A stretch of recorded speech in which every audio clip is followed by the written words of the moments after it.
വിഴിഞ്ഞം അന്താരാഷ്ട്ര തുറമുഖം യാഥാർത്ഥ്യമാകാനുള്ള നിർമ്മാണ പ്രവൃത്തികൾ അതിവേഗം മുന്നോട്ട് പോയിക്കൊണ്ടിരിക്കുന്നു. ഈ വർഷം തന്നെ മെയ് മാസത്തോടെ ആദ്യഘട്ടത്തിൻ്റെ പ്രവർത്തനം തുടങ്ങും എന്നാണ് നമുക്ക് മനസ്സിലാക്കാൻ കഴിയുന്നത്. ആദ്യ ചരക്ക് കപ്പൽ മെയ് മാസത്തിൽ തന്നെ ഒരുപക്ഷെ വിഴിഞ്ഞത്ത് എത്തും. കൊമേഴ്സ്യൽ ലൈൻ ഓപ്പറേഷൻ, അതിൻ്റെ ബിസിനസ്.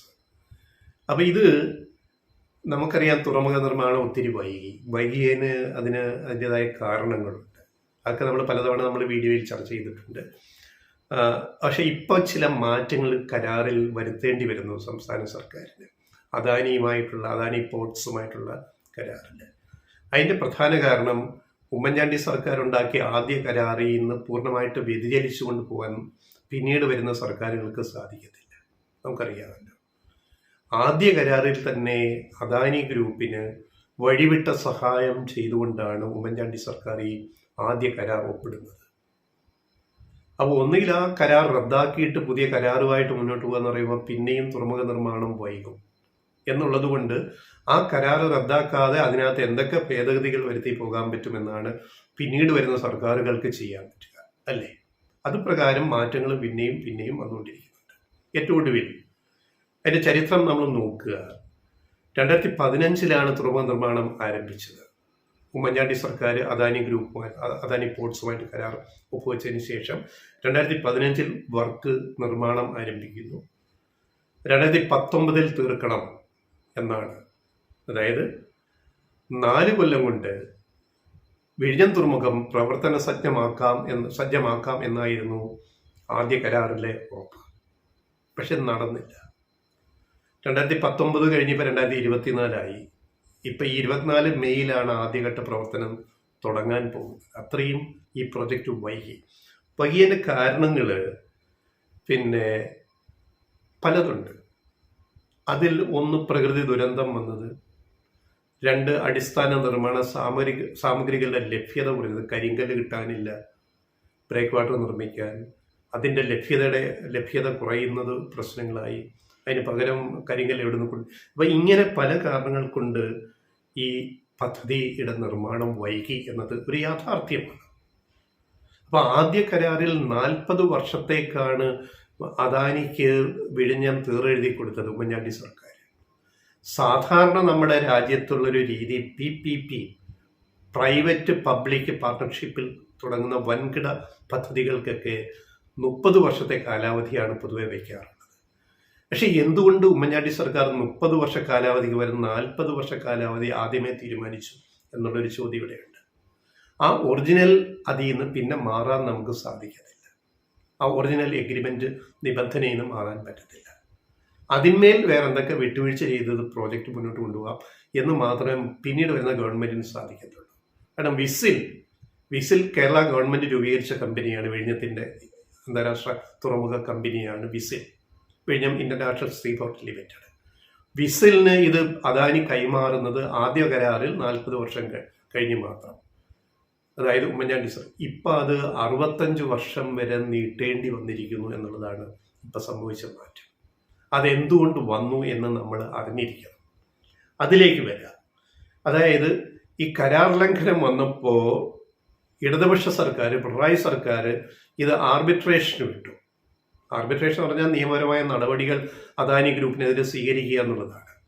അപ്പം അങ്ങനെ ആർബിട്രേഷനിലേക്ക് കേസായിട്ട് തന്നെ ഇത് പോയിട്ട് അപ്പോൾ അവിടെ പിണറായി സർക്കാർ അതിനെ ഫൈറ്റ് ചെയ്തു എന്നാണ് നമ്മൾ പറയുന്നത്. അപ്പോൾ ആർബിട്രേഷനിലേക്ക് പോയപ്പോൾ പിന്നീടുണ്ടായ ചർച്ചകളിലൂടെ ആർബിട്രേഷൻ കേസ് പിൻവലിക്കാൻ ഇപ്പോൾ സർക്കാർ തീരുമാനിച്ചു. സംസ്ഥാന സർക്കാർ, പിണറായി ഗവൺമെന്റ്. കണ്ടീഷൻ 2ഉം 3ഉം ഘട്ടം പ്രവർത്തനം നേരത്തെ തുടങ്ങുകയാണെങ്കിൽ ആർബിട്രേഷനിൽ നിന്ന് ഞങ്ങൾ പിന്മാറാമെന്ന് കേരള സർക്കാർ അദാനി ഗ്രൂപ്പിനെ അറിയിച്ചതിൻ്റെ ഒരു ഗുണഫലം എന്ന് പറയുന്നത് സ്റ്റേജ് 2 and 3 നിർമ്മാണം നേരത്തെയാക്കാൻ അദാനി ഗ്രൂപ്പ് തീരുമാനിച്ചു. അവർ സർക്കാരിന് ഉറപ്പ് കൊടുത്തു. അതിന് 20,000 കോടി രൂപയാണ് അദാനി ഗ്രൂപ്പ് ഇൻവെസ്റ്റ് ചെയ്യുന്നത്. സെക്കൻഡ് ആൻഡ് തേർഡ് സ്റ്റേജ് വികസനം വിഴിഞ്ഞം തുറമുഖം. ആദ്യ ഘട്ടത്തിലാണ് കേരള സർക്കാരിൻ്റെ വിഹിതം ഇത്ര 1000 കോടി രൂപ കൊടുക്കുന്നത്, പല ഘട്ടങ്ങളായിട്ട്. സ്റ്റേജ് 2 and 3 വികസിപ്പിക്കേണ്ടത് അദാനിയുടെ ഉത്തരവാദിത്തമാണ്, അദാനി ഗ്രൂപ്പിൻ്റെ. അദാനി പോർട്സിൻ്റെ. അതാണ് എഗ്രിമെൻറ്റ്. അപ്പോൾ അത് പ്രകാരം ഈ 2040 മാത്രം പൂർത്തിയാക്കേണ്ടുന്ന 2-3 സ്റ്റേജുകൾ 2030 പൂർത്തിയാക്കാമെന്ന് പിന്നെ അദാനി ഗ്രൂപ്പ് സമ്മതിച്ചതിൻ്റെ പേരിൽ ആർബിട്രേഷൻ പിൻവലിക്കാൻ കേരള സർക്കാർ തീരുമാനിച്ചു. അപ്പോൾ ഇതിൻ്റെ ഒരു ഗുണമെന്ന് പറയുന്നത് സ്റ്റേജ് 2 and 3 നേരത്തെ തുടങ്ങാൻ അദാനി ഗ്രൂപ്പ് സമ്മതിച്ച് 20,000 കോടി രൂപ നിക്ഷേപിച്ചിട്ടുണ്ട്. പക്ഷേ ലാഭം എടുക്കുന്ന കാലാവധി അപ്പം നമ്മൾ നീട്ടിക്കൊടുക്കേണ്ടി വരുന്നത് എന്തുകൊണ്ട്? പദ്ധതി വൈകിയതുകൊണ്ടും പ്രകൃതി ദുരന്തം, നിർമ്മാണ സാമഗ്രികളുടെ ലഭ്യതക്കുറവ്, ഇങ്ങനെയുള്ള വിഷയങ്ങൾ കൊണ്ട് തന്നെ കാലാവധി നീട്ടിക്കൊടുക്കേണ്ടി വരുന്നു. അപ്പോൾ 2064, അതായത് 40 പോലെ 65 വർഷം 65 വർഷം അദാനി ഗ്രൂപ്പിന് വിഴിഞ്ഞം തുറമുഖത്തിൻ്റെ ബിസിനസ് നടത്താനുള്ള അനുമതി അതിലൂടെ കൈവരികയാണ്.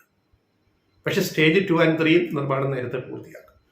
അപ്പോൾ 2075 മാത്രമേ വിഴിഞ്ഞം തുറമുഖം PPP പ്രോജക്റ്റിൻ പ്രകാരം അദാനി ഗ്രൂപ്പ് കേരള സർക്കാരിന് വിസിലിന് കേരള കമ്പനിക്ക് കൈമാറത്തുള്ളൂ. ഇതാണ് ഇതിലെ പ്രധാന വ്യവസ്ഥ. ഇപ്പോൾ 2075 മാത്രമേ വിഴിഞ്ഞം തുറമുഖം കേരള സർക്കാരിൻ്റെ പൂർണ്ണ നിയന്ത്രണത്തിലെ വിസിലിലേക്ക് കൈമാറ്റം ചെയ്യപ്പെടുകയുള്ളൂ. അപ്പോൾ ഇത്രയും കാര്യങ്ങളാണ് ഇതിനെപ്പറ്റി ഇപ്പോൾ ഏറ്റവും അവസാനം പുറത്തു വന്നിരിക്കുന്നത്. അപ്പോൾ സ്വന്തം സ്ഥാപനം ഇങ്ങനെ പിന്നെ അദാനി കൈമാറാൻ 2025 വരെ സമയം എടുക്കുമെങ്കിലും 2034 മുതൽ ലാഭവിഹിതം കേരളത്തിന് കിട്ടും, കേരള സർക്കാരിന്, കേരള ഗവൺമെൻറ്റിന് കിട്ടും, അല്ലെ വിസിലിൻ്റെ കയ്യിലേക്ക് കിട്ടും. 2034 മുതൽ ലാഭവിഹിതം ഇത്ര % വെച്ചിട്ട് അത് ഓരോ വർഷവും ഇങ്ങനെ കൂടി അതനുസരിച്ച് വന്നുകൊണ്ടിരിക്കും. ഇത്രയുമാണ് വിഴിഞ്ഞത്തിൻ്റെ ഏറ്റവും ലേറ്റസ്റ്റ് സംഭവവികാസങ്ങൾ. അതായത് കൈമാറൽ 2075 നടക്കുകയുള്ളൂ. പക്ഷേ 2034 മുതൽ ലാഭവിഹിതം നമുക്ക് കിട്ടും, കേരളത്തിന് കിട്ടും.